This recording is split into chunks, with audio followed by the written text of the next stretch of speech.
so for the MVP, think about it. 6 years in the league, 4 Super Bowl appearances, 3 Super Bowl victories, and 3 MVPs.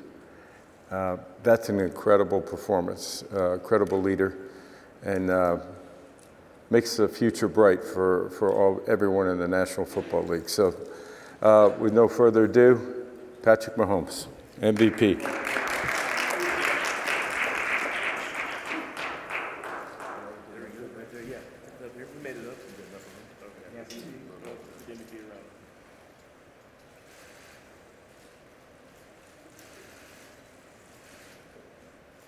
Just Patrick? Oh, nope, yep. You hold this thing?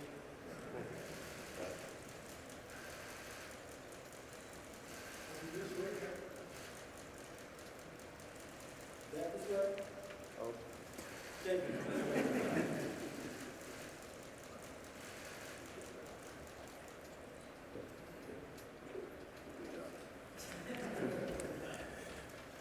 We'll start with Matt Derrick here in the middle.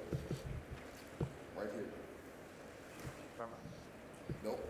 We're about to walk by. There you go. Patrick, when you and some of the other guys, Travis, Chris, showed up yesterday, you were all wearing black. Was that a acknowledgement of kind of accepting the villain role, and was that something that you individually decided or collectively decided? I wish we would have decided that together. I think it just kind of happened that way. We're in Vegas, you know. You have to own your best attire, and having those blacks. And I wish I'd have been up there with Trav, because Trav, I feel like took it all the way over the top. But it was cool to see that we kind of had that unity coming in. Go ahead, Adam. All right. Hey, Patrick, congratulations on last night. You talked a little bit about after the game about getting ready for next year and trying to do it again. What would 3 straight mean to you? And I'll have another question, Ted. Yeah, no, it's legendary. I mean, just to be able to, no one's ever done it. And we knew it's legendary to win back-to-back. I think 8 other teams had done it. We had heard it all week. We had talked to the guys about it, and we felt like we had the best opportunity that we had ever had to go out there and do that, and I'd fell short the year before. And so, I mean, all you can do is come back next year with a fresh mindset, knowing it's going to be even harder.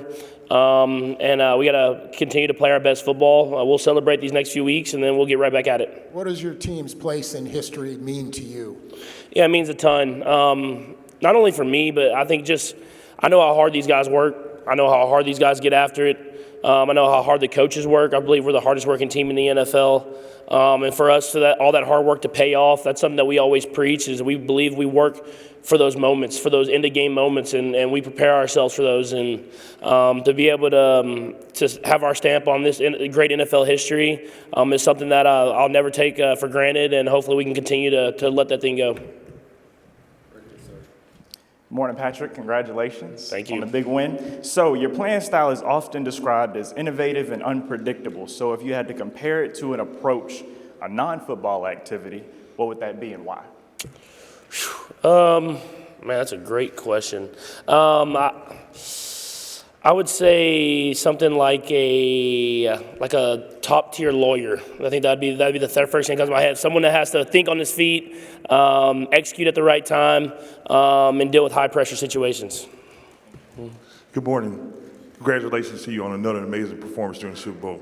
The question for you is, take us to that halftime. You guys walk into the locker room, you're down 10-3. What's the overall message that you had to the team as well as Coach Reed during that moment? Yeah, I think it was really cool. I mean, honestly, it was just be us. Nothing more, nothing less. Offensively, we knew we weren't playing our best football, but we felt like we weren't executing at a high level. Obviously, the 49ers have a great defense, and you don't execute, they're going to make stops. And we felt like everybody was playing hard. We just got to pick up our execution and continue to get better. And defense had kept us in the game. And so for us, we just said be us. Let's be us out there. If we're going to go down, let's have fun. Let's enjoy it and give everything we have, and we'll live with the results after. Patrick, center aisle. How have you embraced the second phase of your career where you're off the rookie contract and it's going to be harder to get the pieces in place around you and you're not the upstart anymore? Now everybody's been coming for you. Honestly, I think it's a tribute to Coach Reed and Brett Veach and continue to bring great players in. I mean, if you look at our defense and how young they are, they're drafting great. They're finding these guys that they can bring in to play and develop, and our coaching staff is developing players. I mean, I always think to our DBs, I mean, we got like 5 or 6 guys that are in year 1, year 2, and then you have Snead. I mean, guys that continue to get better and better.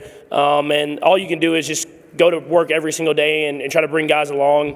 I thought Rasheed Rice did a great job this year, just continue to get better and better. And that's what great football teams need is guys that just keep coming into the culture that we have built here and continue to get better every single week. And I'll try to keep as much flexibility as I possibly can as far as the cap and stuff like that. But it's a credit to all the people I have around me. Hey, Patrick, congratulations. What tangible lessons do you think you might have learned from this season, what was a challenging season, a challenging postseason, as you go into next year and try to do something that nobody's ever done and win that 3rd in a row? I mean, I think always the challenge whenever you win, and what I've learned is how can you get better? How can you continue to get better? 'Cause that's what it takes. In this league, everybody gets better every single year. And so whenever you win a championship, you celebrate and you're like, let's just go do it again. And I think that was something that I learned from the first one that we lost when we tried to get the back-to-back is everybody was like, we're just going to run it back and do it again. This is what we're going to do. And I feel like we fell short that way. And so now let's get better. Let's find a way, whatever that small thing is, to get better at every single person individually. And then as a team, and let's just come with our best football and our best effort, and hopefully that's coming back, and we're able to be, I think it's in New Orleans and on this podium again. Patrick, congratulations. 2 quick questions. We saw you hit the ground last night after the game, after that touchdown happened. You just were on the ground with your hands on your head. What were the emotions you were feeling in that moment? Was it just relief? What were you feeling? And last night on the podium, you said Kansas City should never be an underdog. Chiefs should never be an underdog. Right now, already, day after the Super Bowl, they are not the favorites for next year. What are you telling people to bet on for the Chiefs for next year? That first part, I think it was just all the emotions. I mean, to win a football game like that, and obviously to win the Super Bowl like that, is something you dream of as a little kid. And so I was celebrating with my team, and I started running. I didn't know where I was going, and finally just fell down. Hopefully someone found my helmet. But it was a lot of emotions and just gratitude, man. So thankful just to be able to be in that moment and enjoy that with my teammates. And then as far as the underdog thing, man, I mean, it just gives you a little added motivation going into the offseason. So like I said, I never feel like we're underdogs. I believe we can win any game that we play in, but we have to continue to prove that every single year. All right, we'll go 2 more. Go right here.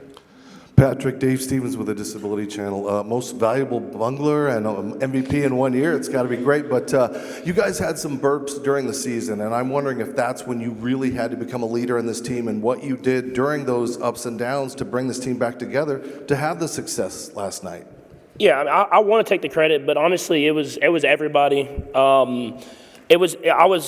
I knew it was going to turn around by the way the guys worked. I mean, whenever stuff got tough, especially in that like receiving room and offensive line or with me, everybody came to work that next day and let's get that extra work in. Let's do those extra things.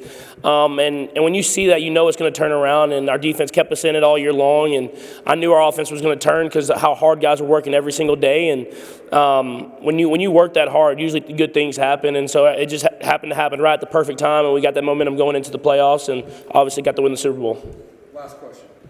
Mike Brodsky, Florida National News. Patrick, there were a lot of Hall of Famers, MVPs, football royalty coming through Vegas this past week. Were there any words of wisdom that any of them shared that stand out in your mind as being most memorable or helpful? Yeah, I think I always take so much from when Mike Vick talks to us, man. I mean, I built a great relationship with him whenever he came in. It was kind of that assistant spot in training camp and in the QB room every single day. And I remember the first thing he told me, it was like, hey, you're going to be special.